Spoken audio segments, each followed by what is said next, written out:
You had a stab at politics. Well, I got involved for a number of reasons. First of all, involved in community development. I became, when you come back to town, if you're not careful, you can end up being secretary of various other things. Very easy to go to some meeting in front of you, and you walk into some meeting, you come out as secretary. If you're not careful, it happened to me in a few organisations. I became secretary of the Chairman of Commerce.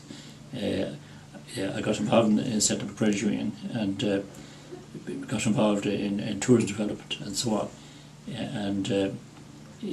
All those things were interesting to do a bit to help kind of promote the community and so on. I joined Fianna Fáil and ended up going on the council for 7 years. I didn't manage to get re-elected the time that it came for re-election, but in a way I wasn't pushed to be re-elected because at that stage I'd got involved in my colleague's office in Castlebar. I was doing work for the council anyhow. So it's difficult if the county manager is your client during the day, and then to go into a meeting at night to criticise them. So it's easier just go to one side or the other. But it was interesting, and it gave me a good grounding for being involved in legal work for the council over the years. And you were the chairman? I was chairman of the council for a year. What year was that? 69. 69, the late Tom Druck was vice chairman that year. But Westport always has a tradition of just getting on with it. We sat around the table and had a good relationship with the various officials and got on with projects and so on. There was very little political grandstanding or political argument going ahead. And how did that happen in Westport? Because I think it's unique, really, isn't it? I think so, and it's still a very good council, and it's a pity they're being abolished because it got a lot done.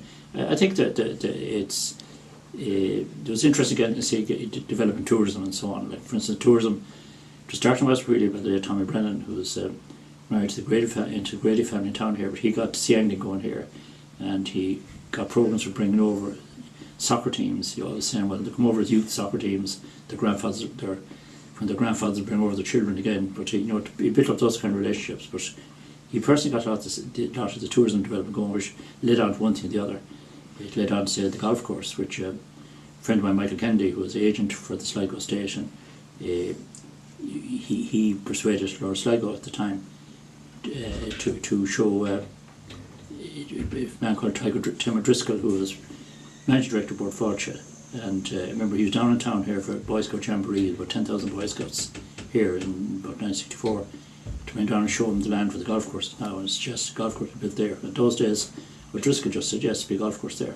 There's no other planning need, and none all this tiresome paperwork and feasibility studies you have to go on with now. He decided a golf course there. Board Fáilte basically funded most of it. Town was supposed to fund some of it, but if he said it was going to be there, it was going to be there, and that was it. Also, Jeremy Adamant had to himself a lot of credit in that he opened up Westport House for visitors, I think about 1959, and has persevered through his family all the time since, and making Westport House a tourist attraction, which is a big help to Westport. It's often overlooked, but he's put all his lifetime into that, whereas he could have the option maybe of selling and walking away at various stages. But it would have been easier, probably. Yes, and I'm sorry to hear he's not well, but he deserves a lot of credit, and